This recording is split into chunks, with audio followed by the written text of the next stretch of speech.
ating simula ng umaga ng mga balitang dapat nating malaman sa 774 Balita Ngayon. 30 minutong pag-uulat ng mga impormasyon at pangyayari sa loob at labas ng bansa. 774 Balita Ngayon. Kasama sina Joel Malasakit Mangorospe at Darlene Olanyo. Kasama ang buong puwersa ng 774 News Team. 774 Balita Ngayon. Sa himpilang pinagkakatiwalaan sa balita at serbisyo publiko. DWWW 774, your ultimate news and music radio. At ngayon, narito ang inyong tagapagbalita.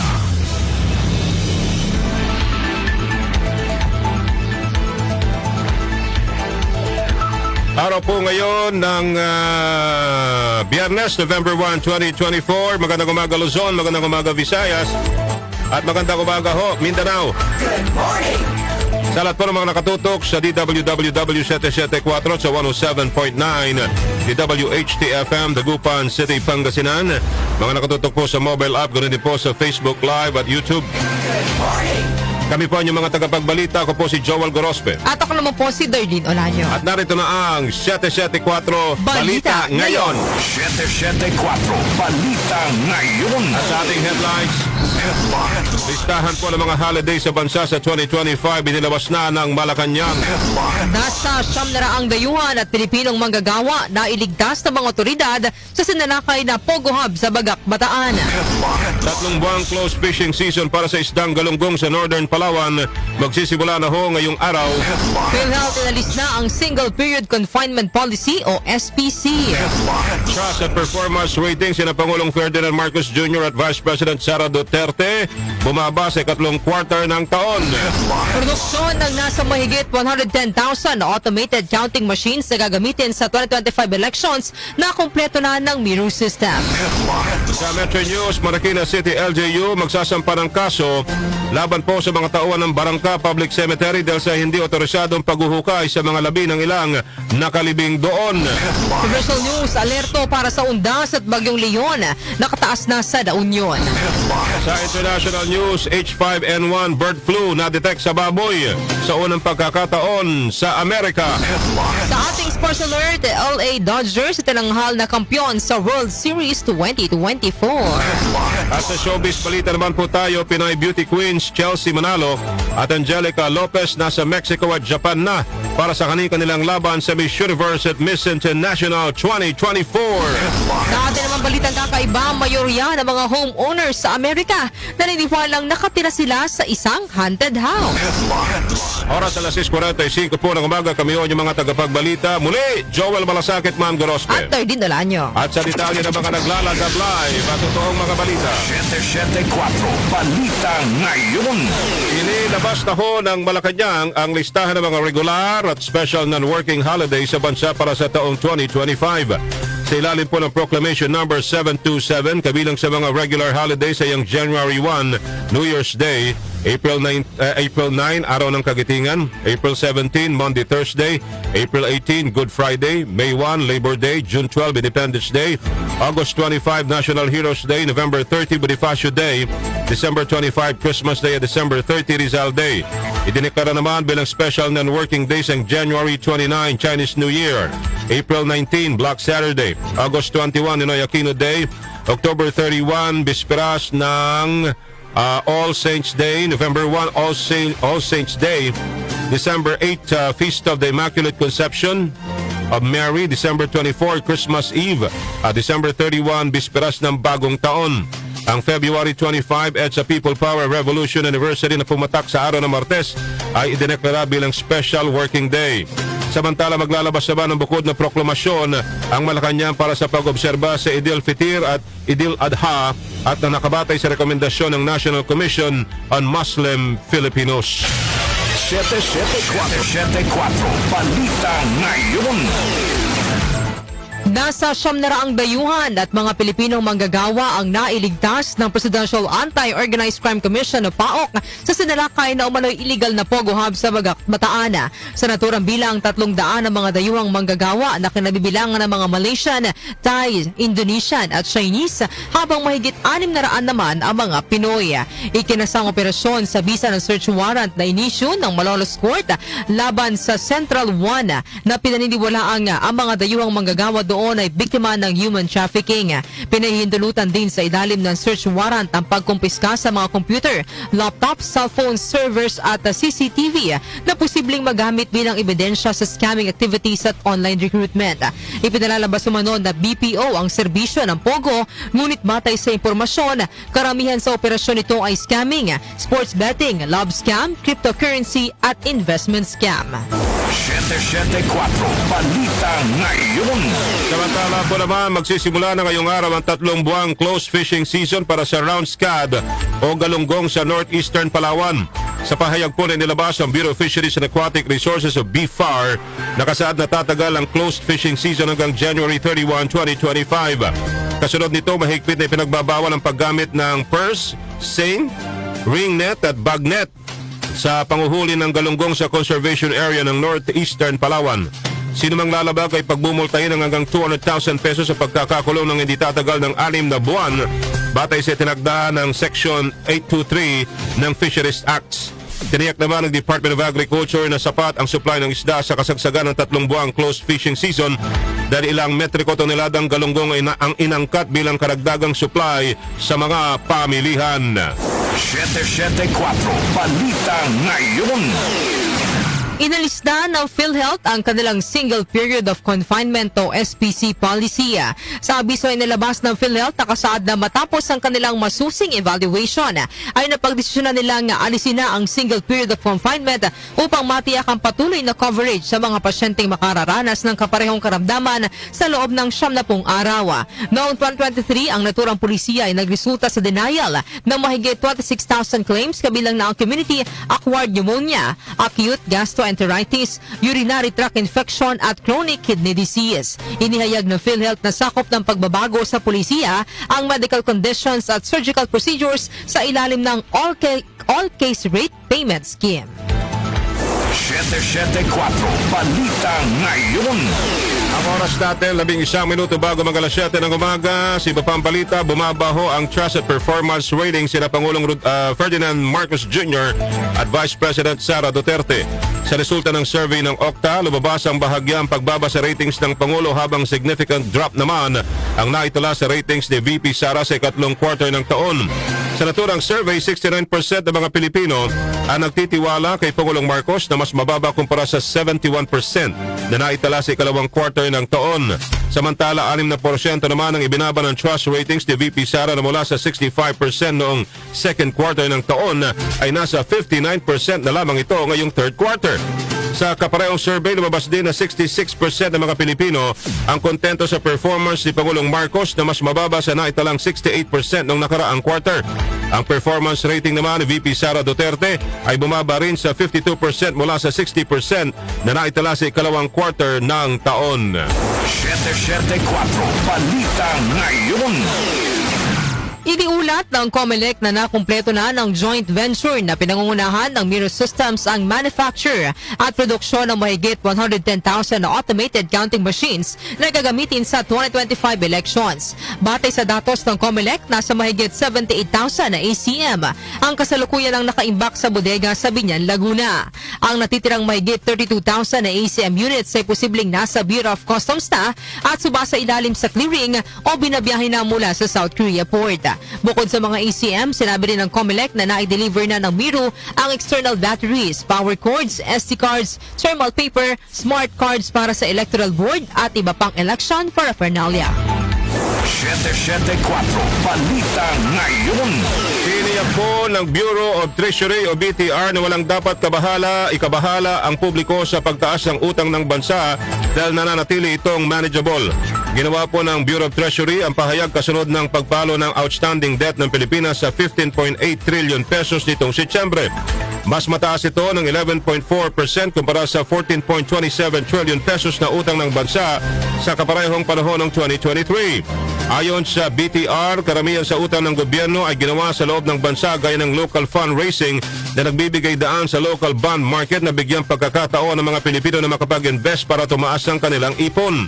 Sinabi pa ng ahensya na ang maingat na pamamahala ng utang ng gobyerno na sinusuporta ng local funding ay nag-aambag sa malakas na posisyon sa pananalapi ng bansa at patuloy na katatagan sa gitna ng mga pandaigdigang hamon.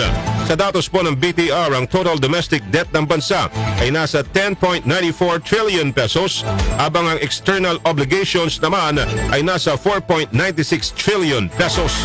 774 Balita Ngayon.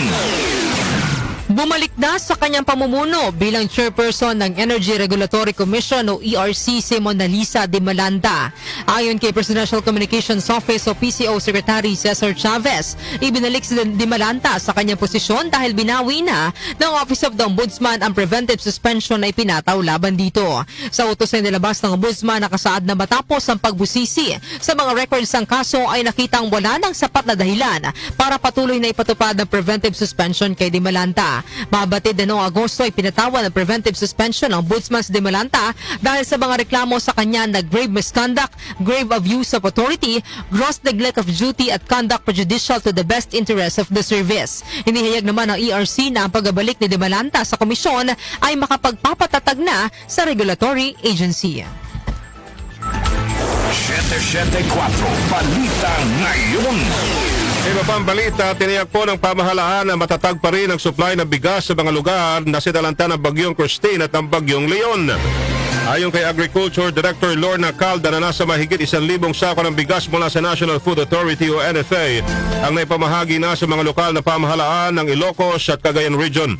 Nakapag-deploy na rin anya ang Kadiwa Stores, ang gobyerno upang mas mabigyan ng access sa abot-kayang food supply ang mga residenteng apektado ng bagyo. Inihayag pa ni Calda na nasa 1 milyong piso ang halaga ng Quick Response Fund na available para sa rehabilitasyon at recovery ng sektor ng agrikultura, kabilang na po dyan ang mga agri-inputs tulad ng binhi, abono at iba pang tulong para sa mga magsasaka at mangingisda. 774 Balita Ngayon. Lumobo pa sa 150 ang bilang ng mga napaulat na nasawitan sa pananalasa ng Bagyong Christine. Sa datos ng NDRRMC, 14 pa lamang sa napaulat na casualties ang na-validate na. Nakapagtala rin na ahensya ng 115 na sugatan at 29 na nawawala. Aabot naman na sa mahigit 1.8 million na pamilya o mahigit 7.4 milyong individual ang naapektuhan ng bagyo sa 16 na rehiyon sa bansa. Sa nasabing bilang, mahigit 330,000 na individual pa rin ang pansamantalang tumutuloy sa mahigit 2,000 evacuation center sa bansa. Sa ngayon, tumaas pa sa 211 na syudad at munisipalidad ang nasa ilalim na ng state of calamity. 774 Balita Ngayon. Walang coding ngayon ha, walang coding. Alright, sige. Balita muna tayo mga ka-music mula sa 774 News Team. 774 News Report. News Report.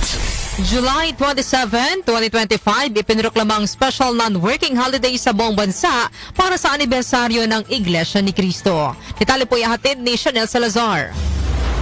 Naglabas ng proklamasyon si Pangulong Ferdinand Marcos Jr. na nagdedeklara sa anibersaryo ng pagkakatatag ng Iglesia ni Cristo sa July 27, 2025 bilang special non-working holiday sa buong bansa. Ayon sa Presidential Communications Office, ang Proclamation No. 729 ay inisyu upang bigyan ng buong pagkakataon ang mga miyembro ng INC na makilahok sa nabanggit na mahalagang okasyon. Pirmado naman ni Executive Secretary Lucas Bersamin ang direktiba noong October 30 ngayong taon. Nabatid na ang INC ay isa sa pinakamalaki at pinakamaimpluwensyang religious group sa buong bansa. Ako si Chanel Salazar ng DWWW 774, your ultimate music radio. Maraming salamat, Chanel Salazar. 774 News Report. News Report. EJK sa mga kritiko at aktivista sa ilalim ng Duterte administration, pinapatutukan din ho sa House Quad Committee. Ang balita atid ni Grace Mariano. Grace. Hinihiling ni Kabataan Party List Representative Raul Manuel sa House Quad Committee na tutukan din ng investigasyon nito ang mga biktima ng extrajudicial killings o EJK noong panahon ng Administrasyong Duterte na hindi konektado sa war on drugs. Partikular na tinukoy ni Manuel ang mga pinaslang na kritiko at aktivista noong panahon ng administrasyon ni dating Pangulong Rodrigo Duterte. Tinukoy ni Manuel ang naging pahayag ni Duterte na ang drug war killings ay bahagi ng kanyang mga hakbang para sugpuin ang mga kriminal at lawless elements.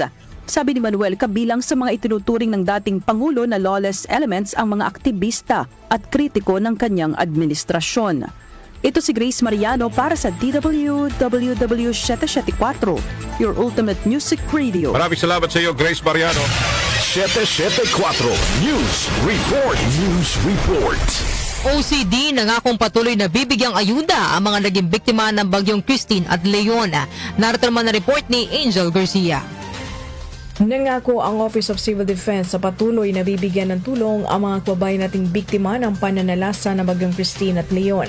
Ayon kay OCD Administrator Undersecretary Ariel Nepomuceno, mandato ni Pangulong Ferdinand Marcos Jr. na tiyakin na may sapat na pagkain, tubig, gamot at iba pang pangailangan ang mga biktima ng kalamidad. Ani ni Nepomuceno, nakapamahagi na ang Department of Social Welfare and Development ang 2 milyong family food packs habang ang Department of Human Settlements and Urban Development ay magpapadala ng shelter repair kit sa mga nawalan ng tahanan dahil sa bagyo. Aniya makakatanggap ng 10,000 piso ang mga may-ari ng partially damaged sa mga tahanan habang 30,000 naman sa may mga totally damaged na bahay. Tiniyak din ito na ginagawa na ang lahat ng pamahalaan upang maibalik ang internet connections at linya ng komunikasyon sa mga lugar na matinding hinagupit ng bagyo. Angel Garcia ng DWWW 774, your ultimate music radio. Maraming salamat, Angel Garcia. 774 News Report. News Report. Siyam na rehiyon sa bansa labis na naapektuhan ng bagyong Christine. PCG pinakilos para mapabilis ang pamamahagi ng relief goods. Ang balita naman natin ni Gina Mape. Gina. Sa record ng Philippine Coast Guard, kabilang sa siyam na rehiyon na lugar na naapektuhan ng katatapos na bagyong Christine ay ang Bicol, Southern Tagalog, Northwestern Luzon, Northeastern Luzon, National Capital Region, Eastern Visayas, Southern Visayas, Western Visayas at Northeastern Mindanao. Umaabot naman sa 186,257 na individual ang nailigtas ng 3,115 Coast Guard responders sa mga lugar na nalubog sa baha. Ang Coast Guard ay nakapag-deploy din ng 7 barko at 171 sasakyan upang mapalakas at mapaigting ang humanitarian assistance and disaster response operations ng gobyerno. Sa pinakahuling tala kahapon ng PCG ay nakapagbiyahe ng 28,484 relief supplies o katumbas ng 311.73 tons ng kargamento.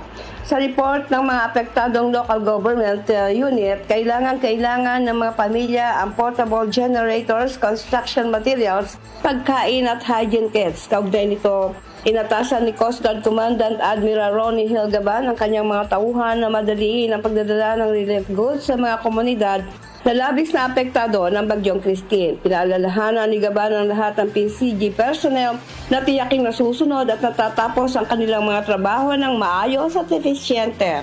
Ako si Gina Mape ng DWWW 774, your ultimate music radio. Maraming salamat sa iyo, Gina Mape. 774 News Report. News Alas Report. 7:02 po ng umaga. Kami pa rin po yung mga tagapagbalita. Joel Gorospi po. At Berdin, dala niyo po. At iba pa naglalagab live ang totoong mga balita. Metro News. Metro News. Sa Metro News, magsasampaho ng kasong paglabag sa Presidential Decree 856 o Code of Sanitation of the Philippines ang lokal na pamahalaan ng Marikina laban po sa mga tauhan ng Barangka Public Cemetery dahil sa hindi otorisadong paghuhukay sa mga labi ng ilang nakalibing doon. Pababatid na nasa 800 sako ng mga buto ng mga yumao ang nakatambak sa open space ng sementeryo. Ayon sa City Health Office Sanitation Section, walang permit ang ginawang pag-uukay sa labi ng mga yumao. Sa inilabas naman na pahayag ng Barangka Public Cemetery Administration, nakasaad na sa ilalim ng Marikina City Ordinance No. 020 Series of 2010, ay mayroong lamang na 5 taong rental period ang labi ng mga nakalibing sa sementeryo at matapos ang 5 taon ay ililipat na sa oswari ang mga labi na hindi kinuha ng kanilang pamilya. Bagaman may umiiral na ordinansa, iginiit naman ni Marikina City Mayor Marcy Teodoro na naglabas siya ng moratorium hinggil sa pag-uukay ng mga labi sa sementeryo upang sumailalim ito sa renovation. Inihayag pa ng alkalde na sinasamantala ng mga tauhan ng sementeryo ang sitwasyon upang kumita dahil ibinibenta nila ang mga puntod na nabakante. Oo nga naman. Metro News. Metro News. Simula mamayang alas 2 ng hapon hanggang alas 6 ng umaga bukas ay makararanas ng water service interruption ang NAIA Terminal 3. Batay sa abiso ng New NAIA Infrastructure Corporation o NNIC, bunso dito ng maintenance at repair activities sa Putnam-Putatan Treatment Plant. Hindi naman dapat mabahala ang mga pasahero dahil may inilatag na contingency measures ang NAIA kung saan gagamitin ang 3.2 liters ng tubig mula sa water tank ng Terminal 3. Maghahatid din ng Maynilad ng mga truck ng tubig para mapalitan ng tubig sa tangke habang may mga nakastandby din na water trucks para i-refill ang mga containers kung kinakailangan. Balitang Fromdi. Sa balitang from di tayo, alerto para sa ondas at bagyong Leon nakataas na ho sa LA La Union po, hindi LA Union La Union. Ang balita natin ni Jonah Bakiran. Jonah. Nakataas na ang alerto sa La Union bunsod ng posibleng epekto ng Bagyong Leon at pagdagsa ng mga taong bibisita sa mga sementeryo ngayong araw November 1, 2024. Sinabi ni La Union Governor Rafaeli Veronica Ortega David na nakahanda na ang kanilang rescue equipment upang makaresponde ng mabilis sa mga nangangailangan. Prioridad rin nila ang kaligtasan ng kanilang mga residente. 2 ambulansya, 2 pickup trucks, 2 rubber boat, jet ski at rescue truck ang nakahanda na gayon din ng pagkain, gamot at hygiene kits. Pinalalahanan naman ni Ortega David ang kanyang mga nasasakupan na maging alerto, mapagmatiyag at mag-ingat at inabisuhan ang mga nasa mabababang lugar na prone sa pagbaha at landslide na maaga ng lumikas. Bukod naman dito, nag-deploy ang Provincial Disaster Risk Reduction and Management Office ng 4 na grupo upang mag-monitor sa sementeryo ngayong araw. Pinalalahanan din ng mga residente na pupunta sa sementeryo na sumunod sa safety at traffic standards ng probinsya. Ako po si Jonah Bakira ng DWWW Shetek Water Ultimate Music Radio. Maraming salamat sa iyo, Jonah Bakiran. Balita sa labas ng bansa. Sa ating international news, H5N1 bird flu na-detect sa baboy sa unang pagkakataon sa Amerika. Detalye po ihatid ni Rosemary Miranda. Kumpirmado ang isang kaso ng H5N1 bird flu sa isang baboy sa isang backyard farm sa Oregon sa Amerika na unang kaso ng virus sa mga baboy sa bansa. Kasunod nito, tiniyak naman ng US Department of Agriculture o USDA na walang pangalib sa supply ng mga baboy sa bansa at nananatiling mababa ang pangalib ng bird flu na kumalat sa publiko. Inilagay na rin sa quarantine ng Oregon farm at sinailalim sa surveillance ng iba pang mga hayop dito, kabilang mga tupa at kambing, habang kinatay na rin ang mga baboy at manok sa naturang farm upang maiwasan ang pagkalat ng virus. Dahil sa pagpositibo ng baboy sa bird flu, isinulong ng USDA na palawakin ang kanilang pagsubaybay sa nabanggit na virus sa buong Amerika. Una nang nagkaroon ng pangamba sa pagkalat ng bird flu sa mga baboy dahil maaaring maging co-infected ang mga ito ng mga bird at human virus na posibleng magpalit ng mga gene upang bumuo ng bago at mas papangalib na virus na magdudulot ng mas madaling pagkahawa sa mga tao. Ako si Rosemary Miranda para sa DWWW Shetek 4, your ultimate music radio. Maraming salamat, Rosemary Miranda. Sports Alert! Sa Sports Alert, LA Dodgers itinanghal na kampiyon sa World Series 2024. Ang detalye hatid naman ni Mika Fajardo. Mika. Pinalo ng Los Angeles Dodgers ang sunod-sunod na defensive blunders ng New York Yankees upang manalo sa World Series na ginanap kahapon sa pamamagitan ng come-from-behind 7-6 win sa Yankee Stadium. Sinelihan ng Dodgers ang kanilang pangalawang Major League Baseball Championship crown sa 5 season at ikawalong pangkalahatan pagkatapos makabawi mula sa 5-0 down na score para makuha ang 4-1 series ng tagumpay. Napanatiling buhay ng Yankees ang serye sa pamamagitan ng 11-4 losses sa Game 4 noong Martes at handa na ibalik ang serye sa Los Angeles para sa Game 6 matapos ang mga home run mula kay Aaron Judge, Jazz Chisholm at Giancarlo Stanton na nagpaula ng isang 5-run lead. Samantalang starter ng Yankees na si Gerrit Cole ay gumawa ng mahusay na pagganap mula sa mound upang panatilihing walang puntos ang malakas na opensiba ng Dodgers sa ika-4 na inning. Ngunit sa 5th inning, nagkaroon sila ng serye ng mga errors sa fielding na sinamantala naman ng Dodgers para itabla ang score sa 5-5. Sa uling bahagi ng laban, ibinalik ng Dodgers ang Game 3 starter na si Walker Buehler upang makuha ang huling 3 outs sa ika-9 na inning upang masungkit nila ang tagumpay. Ako po si Mika Fajardo ng DWWW 774, Heroes to Make Music Radio. Maraming salamat sa iyo, Mika Fajardo, the pride of Tondo, Manila, Philippines. Mga kaibigan. Showbiz Balita.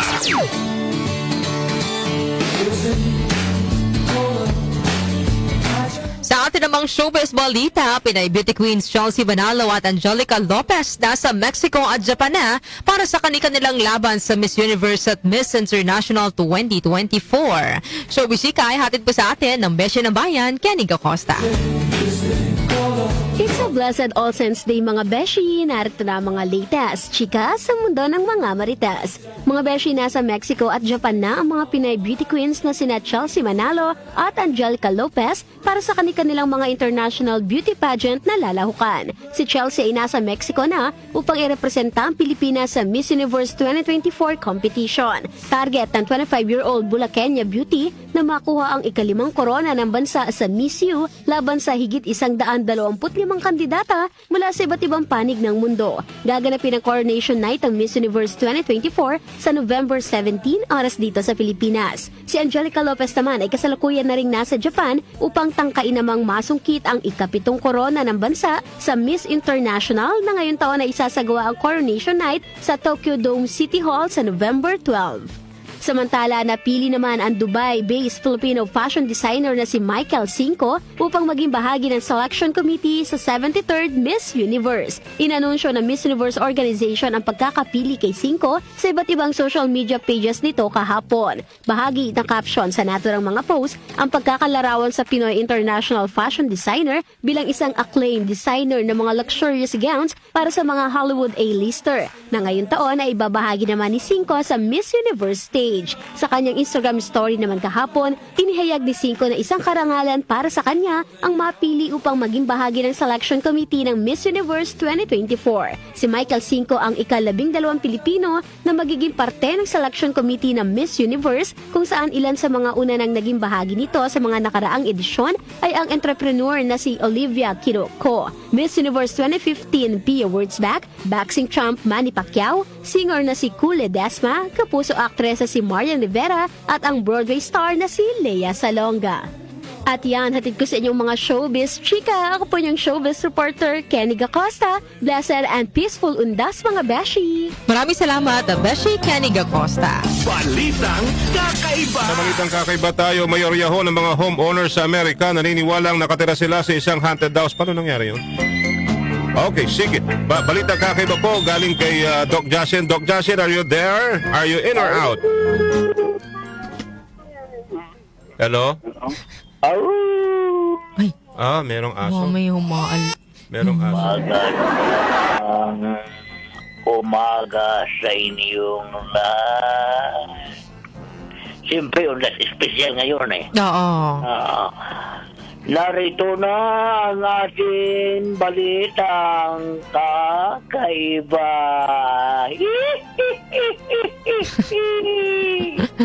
Mayorya sa mga American homeowners ang naniniwalang haunted house ang kanilang bahay. Sa survey na isinagawa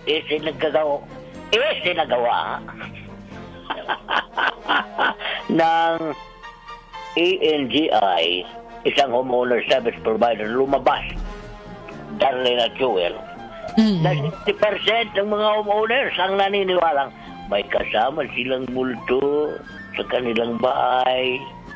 65% naman ang 1,000 homeowners na sinorvey ang nagsabing nakakaranas sila ng kakaiba sa kanilang bahay. 31% sa mga ito ang nagsabing nakakarinig sila ng hindi maipaliwanag na tunog sa kanilang dingding. 30% ang nagsabing may naririnig silang langit-ngit sa sahig, habang 24% naman ang nakakarinig ng mga iyabag sa sahig. Halos 20% naman ang nagsabing natatakot sila sa isaugid pang bahagi ng kanilang bahay gaya ng basement o attic. Habang 60% naman ang nagsabing hindi nila kayang maiwang mag-isa sa kanilang bahay. Sa kabila naman ang nararamdamang takot ay 50% or 58% ng mga respondents ang nagsabing kakayanin nilang manirahan sa isang haunted house basta mura nila itong mabibili. Ikaw ba, Doc Justin, willing ka na tumira sa isang haunted house? Pero mura-mura mo namang mabibili. Anong say mo dyan? Depende kung i-renovate mo, pero kung gano'n parang forma, no? Oo. Babalik-balik pa rin yung... Meron daw audio yung yung kahapon na may lalaki. Yan ba yun? Yung may lalaking may muko? Yung may narinig tayong biglang nagsalita. Hindi naman daw sila yun. Huwag kayong umayos kayo. Okay na tayo. Oo, kahapon, Doc Justin. Huwag kang Ma'am Jackie. Okay na tayo eh. Hindi, baka lang yun na kwan lang. Ay, pinipilit niya. Yung tinitirang kong apartment, magkatabi kasi may kwarto ring isa. May naririnig akong langit-ngit sa gabi. May naririnig akong langit-ngit pag gabi. Baka may multo, Doc Justin. Ako may kandila. Hala ko. Hindi, langit-ngit ng katre. Ay, Doc Justin. Ay, All Saints Day ngayon, Doc Justin. Huwag kang ganyan. Anong issue ngayon? Kayo, hindi pa ako tapos. Hindi ka pa tapos. Explanation. Oo. Langit kasi yan sila, gabi lang nakakapaglinis ng Linawin mo kasi, ikaw naman. Pang-araw sila, sa gabi, naglilinis pa sila. Kaya nalinis ako, langit-ngit ng langit-ngit ang katre. Mga ganyan, palas 12 na, naglalangit-ngitan talaga sila. May palusot ka, ha? Okay. Kasi muna natin. Alam mo, ngayong araw na ito, baka lang malito ang karamihan, ang November 1 is for All Saints Day. No? Lalo sa mga kapatid nating Katoliko, yan ay ang paniniwala, ang ating paggunita sa mga santong na-canonize at yung pinaniniwalaang nakapunta na sa langit. No? Pero yung iba, maaring hindi na sila, kasi siyempre, hindi man ibang paniniwala.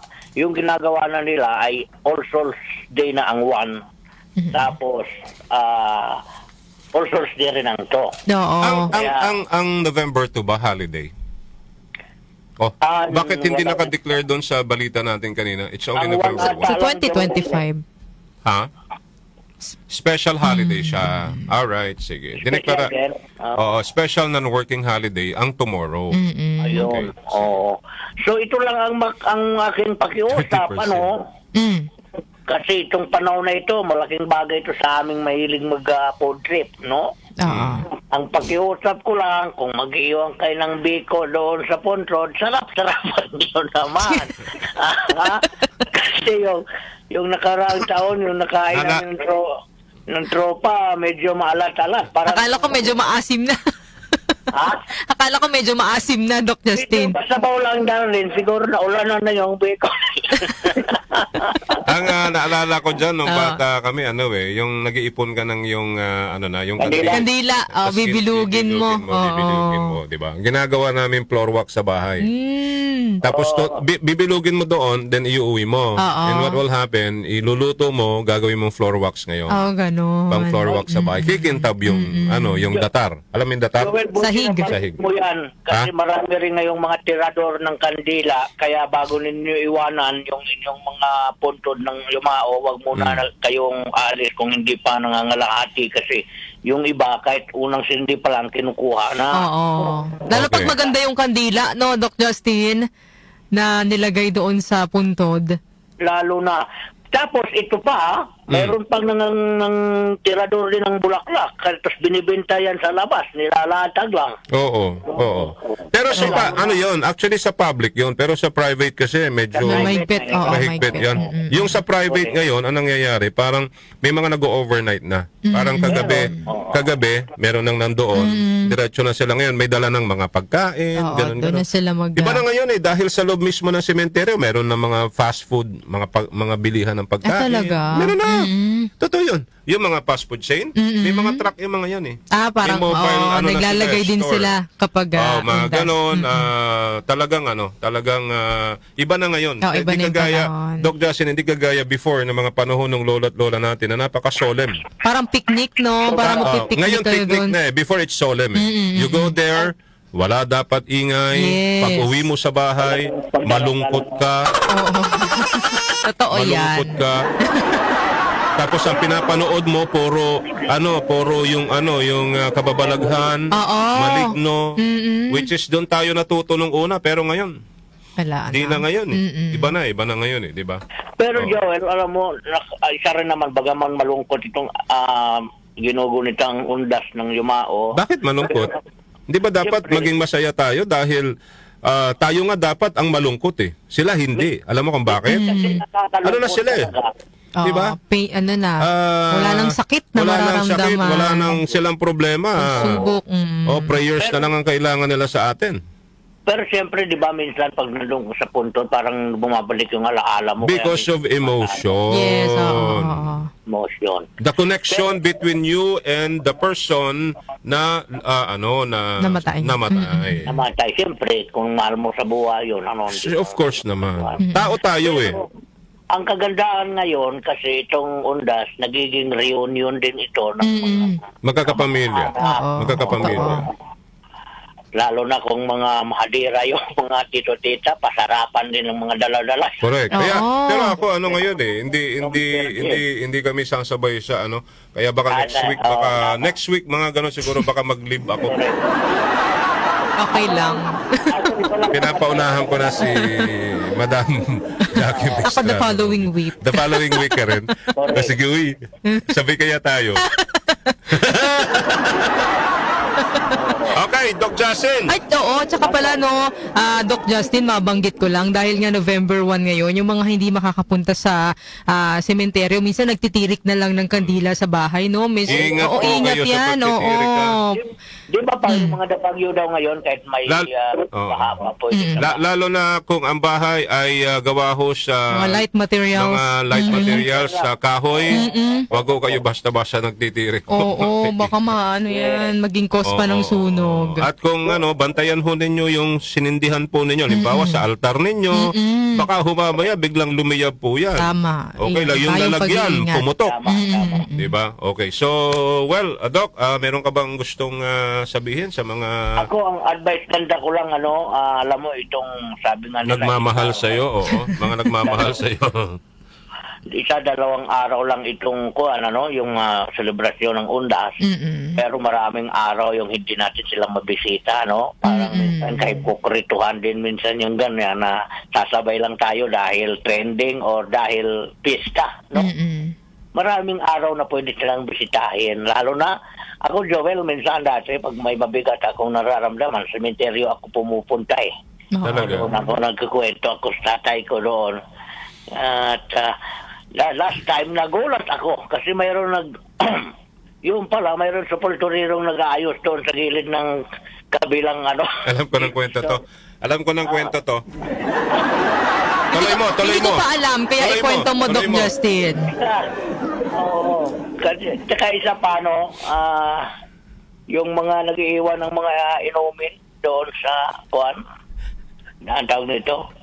Minsan kasi yung ganun alam mo, mga street children or yung mga nasa kalsada. Okay. Minsan kinakain nila yan, kaya mas maganda pa kung maglagay kayo ng naarawan na itapon nyo na lang bago kayo umalis. Totoo yun. Pag-cause pa ng food poison. So ano nangyari nung kinakausap mo yung tatay mo, may sumagot? May umagam lang. Sabi ko, tay, nandito ako.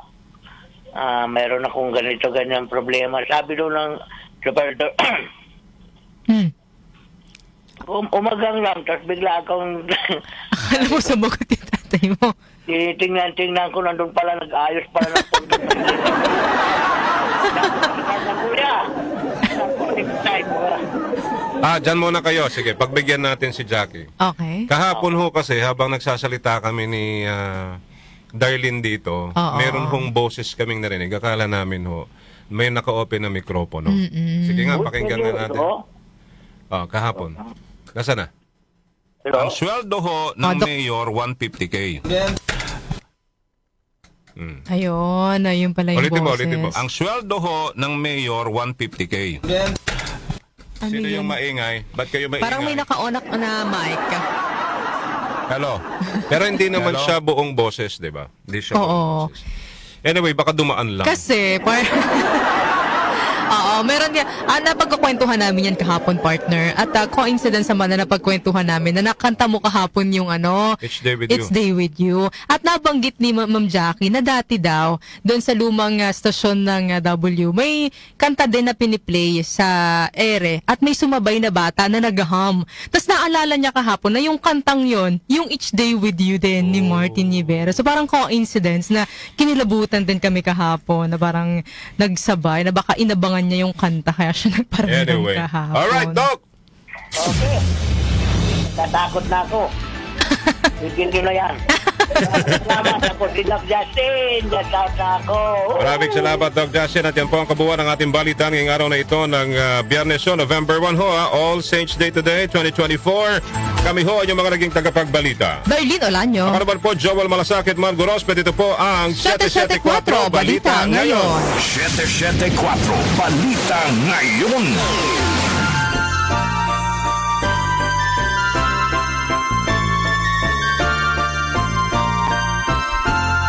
Mayroon na lamang po tayong 54 days bago ang araw ng Pasko.